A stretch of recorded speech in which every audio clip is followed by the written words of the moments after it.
One name gone cold, one path went thin.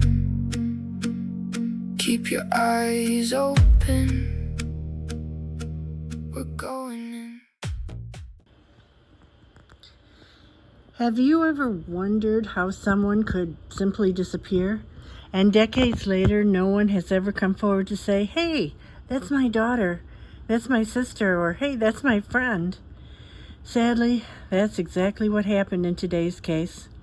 Welcome back to Voices Left Behind, where we share the stories of missing people and unidentified individuals who deserve to have their names and their stories remembered. Today, we're talking about a young woman known only as Jane Doe, 1525UFCA, whose identity has remained a mystery since the summer of 1979. Can you imagine being buried in a grave with no name for all eternity? That's why it's important that we find out who this young woman was.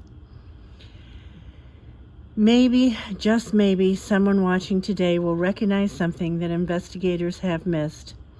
This is the story of Jane Doe, 1525UFCA. On July 2nd, 1979, authorities made a heartbreaking discovery near Santa Rosa, California, which is in Sonoma County, I believe. A young woman had been found deceased under rather unusual and frightening circumstances, I might add. Instead of a name, investigators had only questions. Who was she? Where had she come from? And we have to keep in mind that she may not have even come from that area. That's something to consider. She could have been driven there after she died. Where she was found seemed to have been a dumping ground for a famous serial killer. So, who has been searching for her? And is someone still searching? More than 4 decades later, these questions still remain unanswered. Investigators believe Jane Doe was a young adult, likely between 16 and 21 years old. She had brown hair, but we don't know an eye color, and was believed to be about 5'3", and as far as weight, she was of a medium build. She had either brown or auburn hair.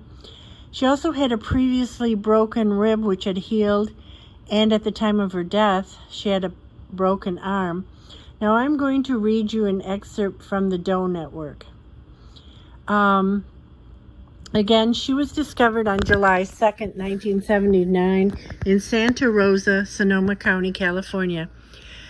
Her estimated date of death was 3 to 7 years before that, and she was a skeleton, near complete or complete skeleton. In other words, there's no soft tissue left after all that time, and they've ruled her cause of death a homicide. Again, she was found in a field. Dentals, fingerprints, and DNA are unavailable. And you might say, wow, they could exhume her body, or in other words, dig her up and get DNA from her bones or any teeth that she might have still after all this time. But the thing is, exhumations are costly, and they're kind of hard to get granted by the authorities. She wasn't wearing any clothing or jewelry. The only thing they found was a hard contact lens inside a metal candy tin decorated with cherries, which were found near the remains. Hikers found skeletal remains nude and hog-tied, which means her hands and feet were tied together behind her. in a steep ravine along a creek west of Calistoga Road near Santa Rosa. The decedent had been stuffed in a duffel or laundry-type bag before she was dumped approximately 100 yards from where the body of Lori Lee Cursa was recovered 7 years earlier, which, if you remember, this young lady had been deceased for 3 to 7 years, so she could have been deceased, killed at the same time as Lori Lee Cursa. Lori Lee Cursa was a victim of the Santa Rosa hitchhiker murder, which included the deaths of at least 7 female hitchhikers between 1972 to 1974. Several suspects, including the Zodiac Killer, Arthur Lee Allen, and Ted Bundy, have been considered, but no one has yet to be convicted. And this woman, 1525UFCA, is the only unidentified victim attributed to this serial killer. She was previously speculated to be a gal named Jeanette Kamahili, but dental comparison and DNA ruled her out. Okay, so that gives you some of her background. Someone somewhere undoubtedly knew her. She had a childhood, she had dreams, she probably laughed with friends, celebrated birthdays, and imagined a future. Yet today, history remembers her only by a case number, Jane Doe 1525UFCA. Over the years, investigators have continued working to identify her. Her information has been entered into national databases. Advances in forensic science have provided new hope for unidentified victims across the country, and DNA technology has reunited countless families with loved ones they thought they would never find. But despite those advances, Jane Doe 1525 remains unidentified. Every unidentified person represents more than an unsolved investigation.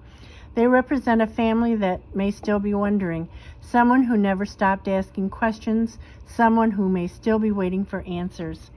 Cases like this can slowly fade from public memory. Years become decades, investigators retire, witnesses move away or pass away. Families grow older, but sometimes all it takes is one person seeing one photograph, one old memory, one conversation, one shared video. That's why I continue telling these stories here on Voices Left Behind, because every unidentified person deserves dignity. Every family deserves answers, and every victim deserves to be called by their real name. Today, Jane Doe 1525UFCA is still waiting for someone to recognize her. If you have family or friends who lived in Northern California during the late 1970s, if something about this case feels familiar, please contact law enforcement or the appropriate unidentified person authorities. This information can be found in the description box below this video. Even the smallest detail could help investigators finally give this young woman her name back. If this story touched your heart the way it touches mine, please consider sharing this video.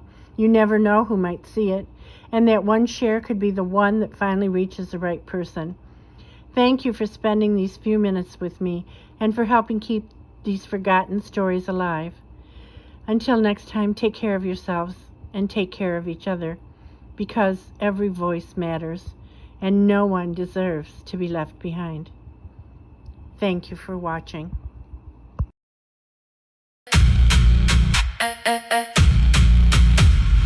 If you know a thing, say it now.